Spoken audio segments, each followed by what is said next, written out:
So Tim Kennedy is anti-2A? Yeah, I think about it all the time. Yeah. And then we think about what the solution is. That's what I think about. When was the last time Well, you said gun control. Yeah, I believe gun control is a massive solution. Good. I do not think that. I didn't expect you to say that. I don't think a 19-year-old kid should have access to an AR-15. I don't think, he should be able to buy a pistol. Fortunately, he can't. But if you can't buy a pistol, how can you buy a semi-automatic AR? That doesn't make sense to me. I know that I am a little bit late on this, but we got to ask ourselves the question: who and what is Tim Kennedy exactly? Now, I know that sounded a little bit dumb, but obviously we all know who Tim Kennedy is, former Army Ranger. I'm going to be leaving some videos in the description box for you guys about some of the recent flack that he has caught over certain takes like this. And obviously, as a veteran myself and someone who's pro 2A, you would think that I'm going to come out here and rip him apart. However, here's the deal. What we're going to be doing is we're going to be looking at a good portion of the podcast that he did with Lance Armstrong. And I'm going to give you guys my honest assessment on who and what he is as far as his ideology is concerned, because you have a lot of people calling him a communist, and I think that some of those critiques, quite frankly, are valid, but I think that there might be something else going on. So I want to kind of look at the good portion of the conversation that he had with Lance Armstrong on guns itself. However, I want you also to know this right here. This right here is part one of part two, meaning there's going to be a second video out on Tim Kennedy because some recent information came out of him where he decided he wanted to say that vets could not be criticized or vets could not criticize one another. That is going to be in take two. And let me go ahead and kind of telegraph that a little bit by saying that if I can criticize the President of the United States, then you can criticize me, and I'm a veteran myself. I just ask that you actually know what you're talking about before you do so. You more than likely may have more knowledge on something that I do. In some cases, some of them people don't have much knowledge on it. But then again, at the same time, though, yeah, I think that criticism is fair play. But I'll be explaining that more in part two, the follow-up that will be coming out on Friday. And with that right there being said, let's go ahead and hop behind the computer. Really quick, guys, before we get started here. If there are periodic stops, it's normally designed to, curb copyright. Now, we're going to be listening from about 9:16 to about 18:20. I'm going to give some commentary, but we got to ask the question, is this guy a fraud? Because many people, as I said before in the previous segment, many people believe Tim to be low-hanging fruit, mostly due to past takes, and of course, mostly due to the videos that I'm going to be leaving in the description box. So therefore, a lot of people believe that he is a fraud. Now, I just now got around to this. I'm not going to lie to you. And this is going to be part one to another one because it's going to be a response to him about military criticism as far as like criticizing vets. And I kind of alluded to that early on, exactly how I felt. But don't worry, we'll expand more on that on Friday. With that being said, let's go ahead and start. And just crazy to think that shooter there just sort of filed out of the school like he was another kid. Like a true sociopath. Yeah. And so, but all the other kids eventually walk out and they're walking past 17 of their, dead fellow students. I mean, looking at that, that you can't ever, I don't think I could ever shake that. Never. No, and you won't. Not if you're human. Right. Yeah. Yeah, it's something happened. Look, man, and I know your position on this, on the issue of guns and I have my own position. I bet our positions are a lot more aligned than you think. Well, we'll get to that, but I don't. If Newtown didn't change it, and Orlando didn't change it, and Vegas, something happened here that it just changed the diet. It seems like, at least if you follow the press and you follow the pressure on the politicians, this was different. It's not different. It's the same. The people are responding different. They are responding different, and the kids responded different. Yeah, I don't care about kids. If you're making videos eating Tide Pod, and then you can think that your 16-year-old ass can change the Constitution, I don't care what you say. Mm-hmm. But what I do care is that, what is insanity? Insanity is when you're doing something the exact same, hoping for a different change, hoping for an outcome that's not going to be the exact same. And we're giving. Now, really quick, let me say this. You can't change the Constitution when you're 16 years old. And I do agree about the Tide Pod thing because obviously kids were eating Tide Pods at one time. They were posting to the internet. I personally proposed that maybe if they had done like a raw chicken challenge, that would definitely put an end to it pretty quick. But then again, there were kids nowadays you don't know. However, they are kids, so therefore they are going to be stupid. It's one of the main reasons why it is that I don't, by the way, I'm not saying all kids are stupid. I'm just saying that there are kids out there that quite frankly do stupid things. That's really what I meant. Now, the thing is this right here. It's one of the main reasons why I don't beat them up very much when they start screaming for gun control, because they haven't really lived enough of life to understand how the real world works. Tim being an Army Ranger, you would think that he would probably be pro a society being able to defend themselves, but you're about to see right here in a second that that's not exactly the case with him. However, I'm trying to meticulously break him down bit by bit to see exactly how big of a fraud he is, or if it's mostly the fact that he's from California. But I looked into his background, and I can see while a lot of people may think he's really a secret communist, but then again, like I said, we haven't really scratched the surface yet. So let's go ahead and continue. When you're letting people get access to guns that shouldn't have access to guns, and you're letting people that are on medications have access to guns, and think that something's not going to happen again, then we're completely insane. And that's what's happening right now. And I think this was finally the straw that broke the camel's back. We're like, holy crap, this is just another kid that got a gun and went and killed a bunch of people. At what point are we going to wake up and say, we have to change gun laws? We have to change. Or what we could do is tell parents to actually parent. Let me say this really quick. I got a video coming out on Claymore later on this week about red flag laws and why it is that gun control has actually got a racist history. If you actually look at post-Civil War, you see how the KKK didn't want people of color owning firearms. Now, of course, this would eventually show back up in the 1960s, but that's another project altogether. Here's the deal. I understand that the mentally ill, you may have some reservations about this, but let me also say this. Those who are mentally ill also get attacked. They get taken advantage of. So I'm not against the mentally ill having a firearm. However, what I am for is I am for there being a little bit more monitoring as in actual parenting. Medications obviously can be misused, and in some cases they are not working, a lot of times because the individual does not use them. However, that does not mean that we should take away their right to be able to defend themselves. Also, something else too, paraplegics, those who are in wheelchairs, they get attacked a lot. Did you guys see what was going on in Portland with Antifa? They were attacking people that were crippled. They do need a gun. Now, I know somebody's going to say it's not the same as those who are mentally ill, but like I said before, even the mentally ill can be taken advantage of. Now, you're going to hear me say this over and over and over again. I believe in hardening the schools, which, by the way, does come up in this little segment here. But I think an armed society is a safe society, meaning that if somebody comes out in the middle of nowhere trying to shoot people, you've got a lot of people on scene to put that individual down. I mean, how many times have shootings been stopped by a good guy with a gun? I mean, seriously, think about it. We're doing about antidepressants. We have to change about culturally what we're doing with how guns and kids that are struggling in school are going to be treated. And there are kids that I mean, if you believe what you read, that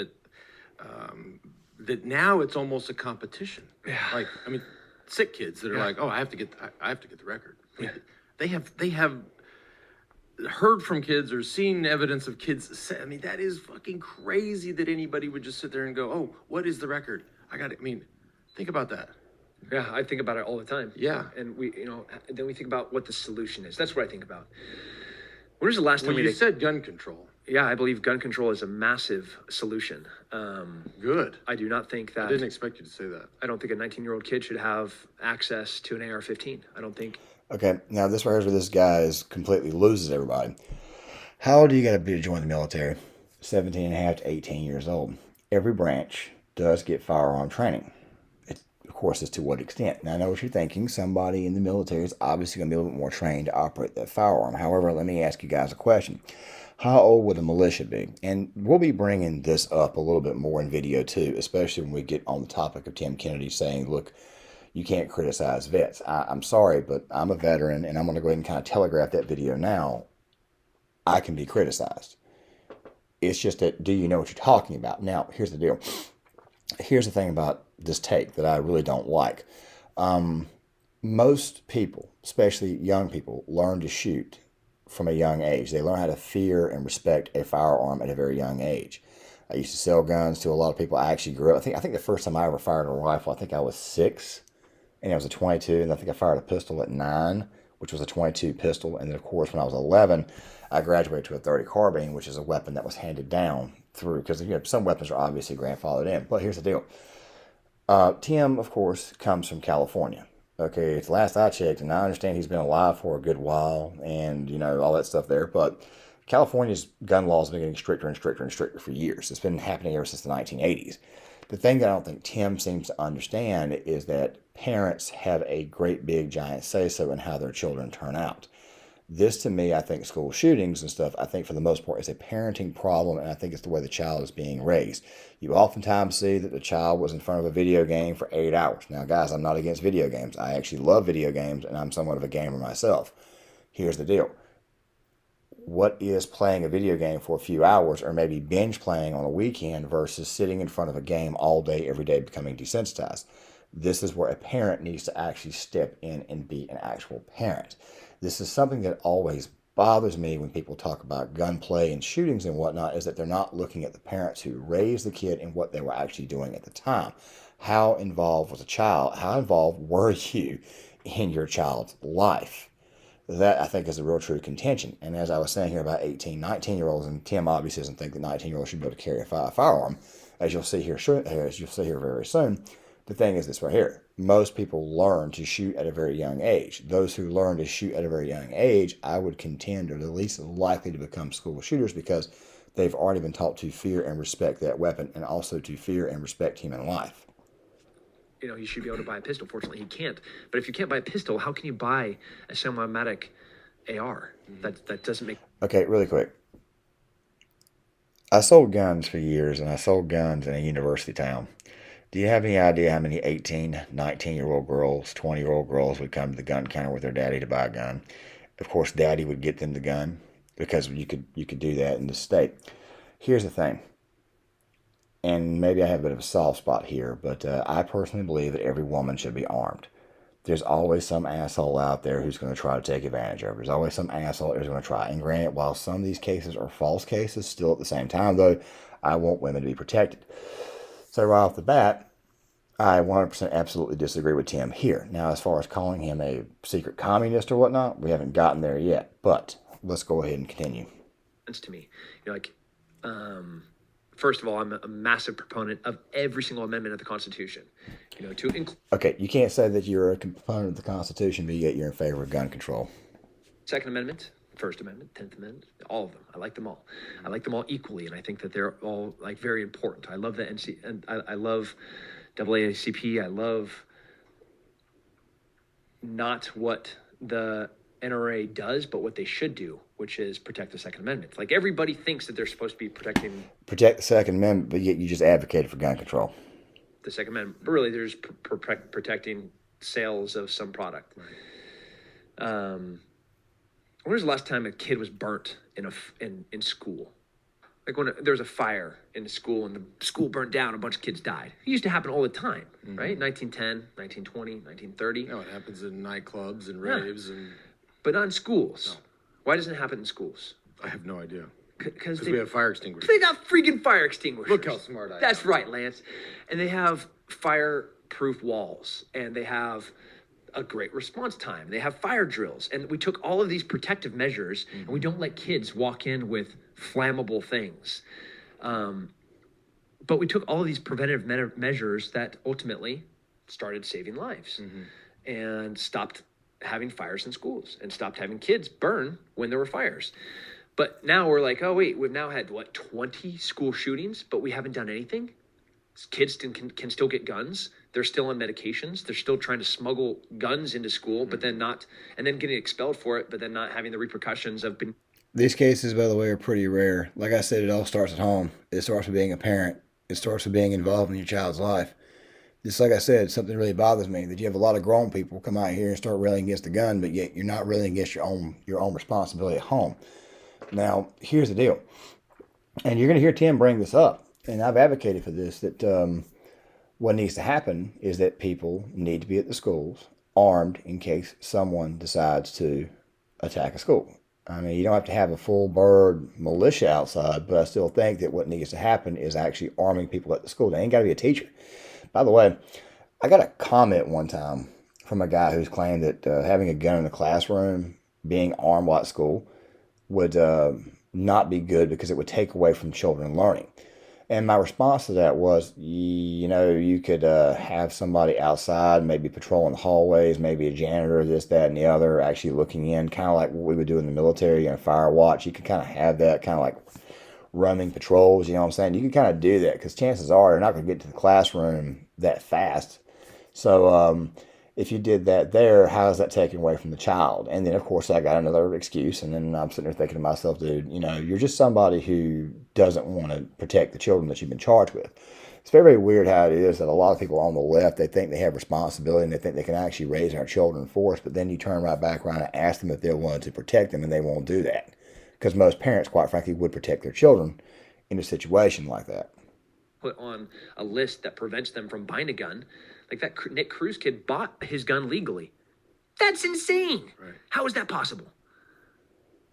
Well, and all the other the calls they had. I mean, it wasn't a surprise that this kid was gonna, or potentially was looking to do something like this, could do something like this. I mean, the checks along the way, they just completely failed. Yeah, they failed. Government failed. As the same with the church shooting just south of Austin. An hour away from here. Yeah. Same red flags in place. That's really quick. Have you noticed he keeps on saying the government failed? The government failed. Okay, look. You can't put your faith in government. Someone who puts their faith in government strikes me more as the suburban omni-liberal type. Okay, now does that make them a communist? Possibly. But like I said, you keep talking about the government. The government failed. How about this here? Raise your freaking kids, okay? Raise your children. Be involved in your child's life. Teach them the proper way to use a firearm, how to fear and respect it. Now, I did get somebody tell me a while back that maybe they should have like an instruction manual how to use a firearm. And I'm kind of looking at them and I'm like, this guy was a guy who was in the military. And I'm like, that's not the problem. The problem is you guys at home not raising your kids properly. Maybe if you actually taught your child and spent time. Look, it's almost like they expect you to hand the child the gun and then to just kind of like, no. Be a parent. Go out there with your child and teach them. Teach them to fear and respect that weapon. All right, I'm not a big gun. Guns freak me out. Like, we can obviously tell, Lance. Okay, that's like you saying bikes freak you out. Like, I ride bikes fast. You shoot guns better than anybody else. But they just fucking freak me out. Like, the noise of them, and I've been, on all these USO trips where they let us shoot the guns, and I've been out to, ranches and shot big guns. I don't know. I have guns that are really, really quiet. Okay, really quick. I got to say this about Lance Armstrong. How the hell is it that you can get cancer 5 or 6 times, go through chemo, go through radiation? How can you do that and then turn right back around and tell me that you're scared to death of a firearm? Seriously. I mean, some people, it makes me wonder if people like this right here aren't getting paid to be shields for something. Then again, though, at the same time, though, he basically went through an entire force-fed struggle session over the whole TRT, testosterone, steroid stuff. But then again, at the same time, though, it just makes you wonder, how can you be so strong to where you can actually, take all the chemo? I mean, if you've ever been a cancer patient, ever seen someone through cancer, then you know exactly what the hell I'm talking about. You know exactly what someone's going through. How can you take that and then turn right back around and then say, I'm scared to death of a firearm? You can shoot those. And not hot, because then they get really hot. No, too. they don't get hot either. Yeah.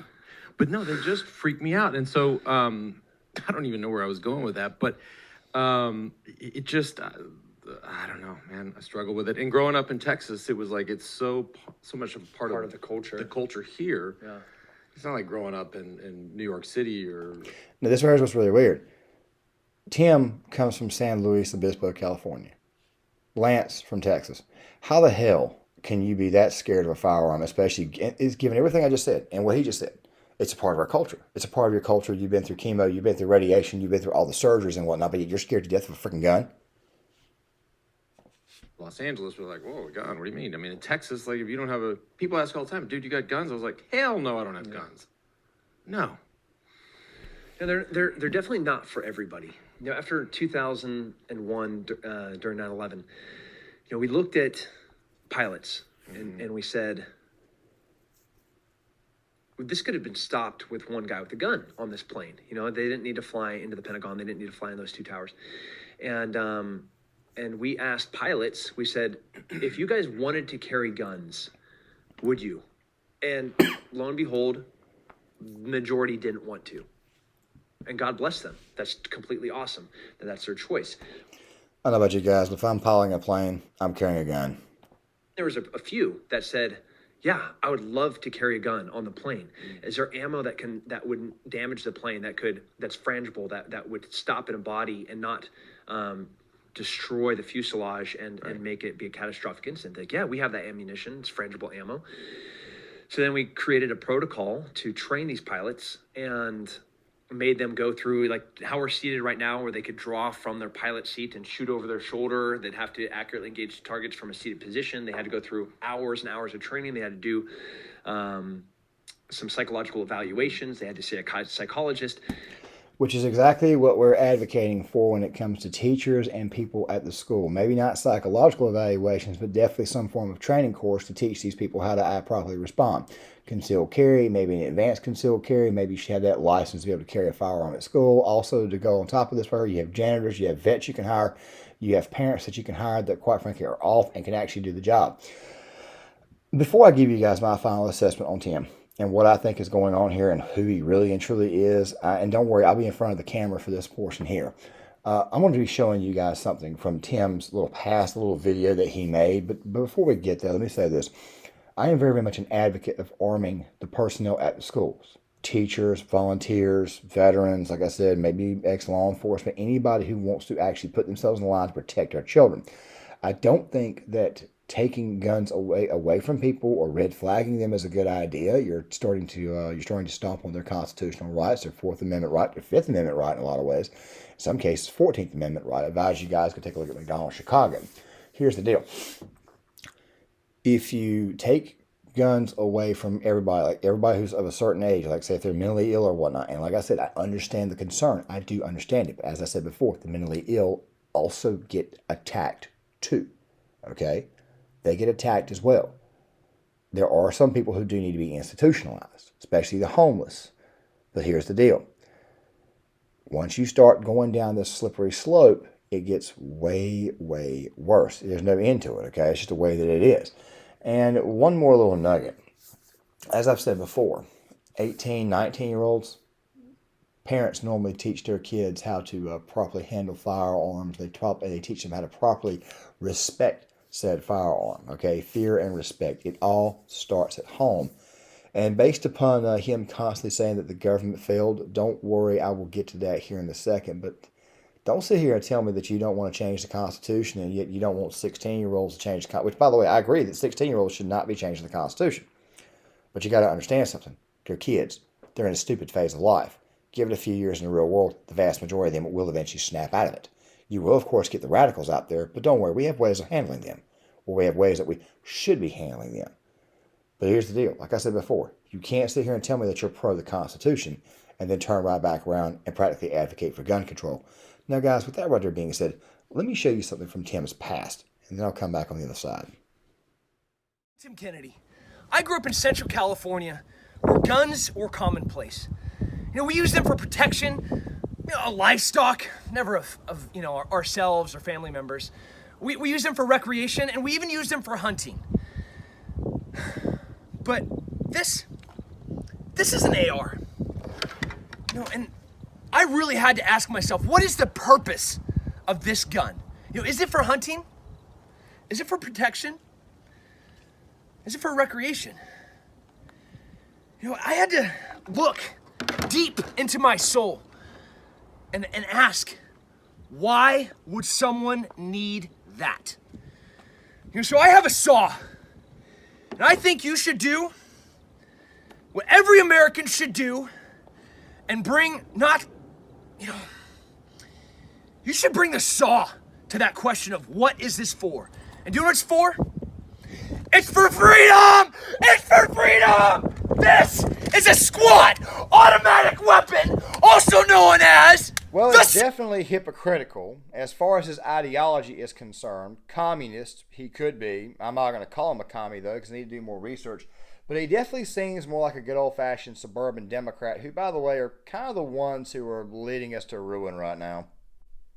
You can't do that video and then turn right back around and tell us all that you're anti-2A. That wasn't exactly what we call a good look for Tim. So, guys, let me go and give you my honest impression of Tim Kennedy. Is he a commie? I don't know. I think we got to go a little bit further down the rabbit hole. Can he be criticized? Yes, he can. But don't worry, we'll be talking about that more in part 2. The videos that I said I would be leaving in the description box, yes, we're going to be leaving them in the description box for you guys, and we're going to be kind of following up on this on Friday. However, I did not tell you what I really truly think that he is. I think that Tim Kennedy is a good old-fashioned suburban Democrat based upon his actual raising, how he was raised, especially looking into his background, his early life.